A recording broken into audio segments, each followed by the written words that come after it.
Welcome back to the war. The year is 1944. Nazi Germany is crumbling under the pressure of the Allied forces from the west and the Soviet Red Army from the east. The world is engulfed in one of the deadliest conflicts in human history, World War II. But as the tide turns against Adolf Hitler, a group of German officers and civilians come together to execute a bold and dangerous plan. Operation Valkyrie.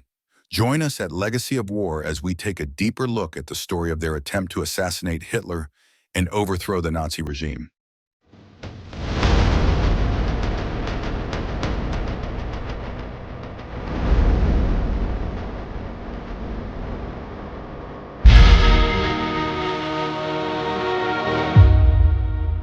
Before we start the video, don't forget to check out our selection of playlists. We cover other wars like Vietnam, the World Wars, as well as Viking and Roman times. We will also be adding to our collection soon. Make sure you like, subscribe, and let us know your thoughts in the comments. Now relax and enjoy the video. That's in order. Background. The origins of Operation Valkyrie can be traced back to the early 1940s, when disillusionment with Hitler's leadership began to grow within the German military and political elite. Initially, many officers supported Hitler, believing he could restore Germany's power and prestige. However, by 1942, the disastrous campaigns in the Soviet Union, the Allied landings in North Africa, and the growing evidence of the regime's atrocities began to erode that support. By 1943, as the war began turning against Germany, a group of high-ranking officers, including General Ludwig Beck, Colonel General Hans Oster, and Field Marshal Erwin von Witzleben, among others, started to seriously consider the idea of removing Hitler from power. Their motivations were varied. Some sought to save Germany from total destruction. Others were driven by moral outrage at the Nazi regime's crimes. The most prominent figure to emerge from this group was Colonel Klaus von Stauffenberg, an aristocratic officer with a distinguished military career. Stauffenberg was a devout Catholic and had initially supported Hitler, but the regime's brutality and the futility of the war led him to join the resistance. By 1944, Stauffenberg had become one of the key leaders of the conspiracy to assassinate Hitler. Operation Valkyrie, the plan. Operation Valkyrie was originally a contingency plan approved by Hitler himself, designed to maintain order within Germany in case of civil unrest or a breakdown in communication due to Allied bombings. The plan authorized the Reserve Army, which was made up of soldiers who were not at the front, to take control of key installations in Berlin and other major cities. The conspirators saw an opportunity in this plan. They devised a modified version of Valkyrie that would be triggered by Hitler's assassination. Once Hitler was dead, the Reserve Army would be mobilized under the guise of quelling an internal coup by the SS Schutzstaffel. But in reality, it would be the conspirators taking control of the government. The plan was intricate and required careful coordination. Stauffenberg, who had access to Hitler's inner circle, was to carry out the assassination. The modified Valkyrie orders would then be transmitted from Berlin to military commanders across Germany, who would unknowingly support the coup, believing they were following orders to protect the Reich from a rogue SS faction. Erwin Rommel's role. Field Marshal Erwin Rommel, one of Germany's most respected military leaders, known as the Desert Fox for his exploits in North Africa, was indirectly involved in the conspiracy against Hitler. Rommel was not a formal member of the plot, but was aware of the discussions to overthrow Hitler and had expressed his belief that Hitler's continuation in power would lead to Germany's destruction. Rommel's relationship with Hitler had been complicated. Initially, he was one of Hitler's favored generals, admired for his military genius and bold tactics. However, as the war dragged on and Hitler's strategic decisions became increasingly erratic, Rommel grew disillusioned. By 1944, after the failed defense of Normandy and the Allies' successful D-Day landings, Rommel concluded that the war was lost and that Germany needed to negotiate a peace settlement with the Western Allies. He also believed that Hitler was incapable of leading such negotiations. Rommel's potential involvement in the coup was significant because of his immense popularity within the military and among the German public. His support would have lent considerable legitimacy to the conspiracy. However, Rommel was not directly involved in the assassination attempt on July 20th. His approach was more cautious. He advocated for Hitler's removal and arrest, rather than assassination, to avoid making a martyr of him. The assassination attempt. On July 20th, 1944, Stauffenberg attended a military conference at Hitler's headquarters, the Wolf's Lair, near Rastenburg in East Prussia. He carried with him a briefcase containing 2 small bombs. Due to time constraints, he was only able to arm one of the bombs before entering the conference room. The meeting was held in a wooden barrack, which had windows open due to the summer heat. This detail would prove to be crucial. Stauffenberg placed the briefcase under the conference table near Hitler and excused himself to make a phone call, a pretext for his escape. At 12:42 p.m., the bomb exploded, killing 4 people and injuring others. Miraculously, Hitler survived the blast. The conference table's thick wooden leg and the open windows, which allowed the blast to dissipate, shielded him from the full force of the explosion. Hitler emerged with only minor injuries, a perforated eardrum, a few cuts and bruises. Believing that Hitler was dead, Stauffenberg flew back to Berlin to initiate the coup.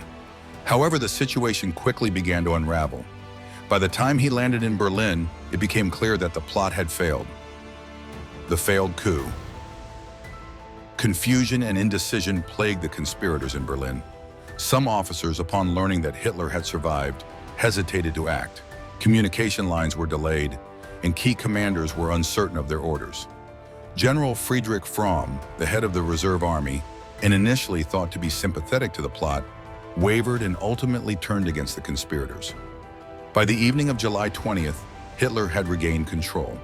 He appeared on state radio, assuring the German people of his survival and denouncing the conspirators as traitors. The Reserve Army, now fully aware of the situation, did not support the coup. That night, Stauffenberg and several key conspirators were arrested.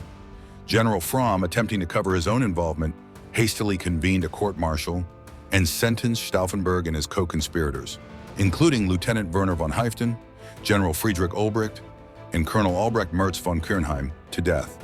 They were executed by firing squad in the courtyard of the Bendler Block, the military headquarters in Berlin, where much of the plot had been orchestrated. Hi soldiers, just a quick reminder. 85% of you who watch our videos aren't subscribed yet. If you enjoy our content, make sure to hit that subscribe button and turn on notifications so you never miss an update. That's an order. The fate of Erwin Rommel. After the plot's failure, the Gestapo's investigation into the conspiracy led to Rommel. Several of the arrested conspirators under torture named Rommel as being sympathetic to the plotters. Despite his lack of direct involvement, Hitler considered Rommel a dangerous figure because of his immense influence and popularity. On October 14, 1944, 2 generals arrived at Rommel's home in Herrlingen with an ultimatum from Hitler.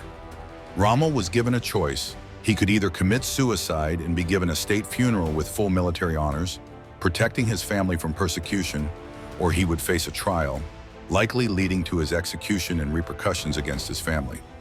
Understanding the gravity of the situation and wishing to protect his family, Rommel chose suicide. He took poison provided by the generals and died shortly afterward. The official cause of death was reported as the result of injuries sustained from an Allied air attack earlier that year, and he was buried with full military honors. The truth about Rommel's death was not widely known until after the war. Aftermath and repercussions. The failure of Operation Valkyrie had immediate and brutal consequences. Hitler ordered a massive purge known as the July 20th plot purge. The Gestapo, led by Heinrich Himmler, arrested thousands of people suspected of being involved in the conspiracy or even of being opposed to the regime. Over 7,000 were arrested and nearly 5,000 were executed, including prominent figures like Field Marshal Erwin von Witzleben and Admiral Wilhelm Canaris, head of the Abwehr. Those who were tried in the People's Court, overseen by the fanatical Nazi judge Roland Freisler, were subjected to humiliating trials. Many were sentenced to death by hanging, and Hitler ordered that these executions be particularly gruesome, with some of the conspirators hanged with piano wire and their deaths filmed for Hitler's viewing. Despite the horrific outcome, the July 20th plot is often remembered as a significant act of resistance against tyranny. While it failed to achieve its immediate goal of removing Hitler, it demonstrated that there was active opposition to the Nazi regime from within its own ranks. The conspirators have since been honored in post-war Germany, and their efforts are seen as a symbol of courage and the moral imperative to resist evil, even in the face of overwhelming odds. Legacy and historical impact. The legacy of Operation Valkyrie is complex.